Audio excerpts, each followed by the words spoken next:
قرآن مجید کی ایک آیت ایسی ہے جس کو آیت کریمہ پڑھا جاتا ہے، آپ کا دشمن جتنا بھی طاقتور ہے وہ اس آیت مبارکہ کی جلالیت کے سامنے بالکل زیر ہو جاتا ہے، ڈھیر ہو جاتا ہے۔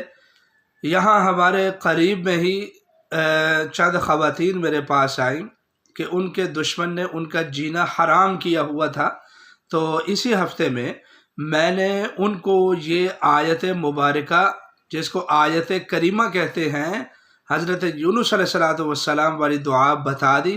الحمدللہ ان گھر والوں نے مل کر یہ وظیفہ کیا جس طرح میں نے بتایا، ان کا دشمن لوگوں کے سامنے ذلیل و رسوا ہو گیا ہے۔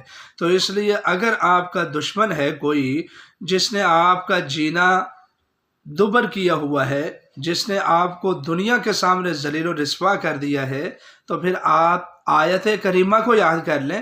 حضرت یونس علیہ السلام کی دعا بڑی بہترین دعا ہے۔ اس آیت کو آپ 313 مرتبہ اندھیرے میں بیٹھ کر، یعنی اگر روشنی بھی کرنی ہے تو زیرو والا بلب ہو، مغرب یا عشاء کے بعد اول آخر 7 مرتبہ درود پاک کے ساتھ اس کو پڑھیں، انشاءاللہ العزیز آپ کا دشمن آپ کی آنکھوں کے سامنے ذلیل و رسوا ہوگا۔ یہ 1-2 مرتبہ نہیں، ہزارہا مرتبہ کا مجرب ہے، اور صرف میں ہی یہ آپ کو نہیں بتا رہا بلکہ شروع سے لے کر لوگ اس کو پڑھتے آ رہے ہیں۔ اللہ کے رسول صلی اللہ علیہ وسلم نے بھی اس کو کئی مقامات پر حاجت روائی کے لیے، رزق کے لیے، پریشانیوں کو ختم کرنے کے لیے پڑھنے کی ترغیب دی ہے امت کو۔ بہت زبردست یہ وظیفہ ہے، پورے یقین کے ساتھ کریں، اور پھر تماشا اپنے دشمن کا اپنی آنکھوں کے سامنے دیکھیں کہ وہ کس طرح ناکام بھی ہو گیا ہے، برباد بھی ہو گیا ہے۔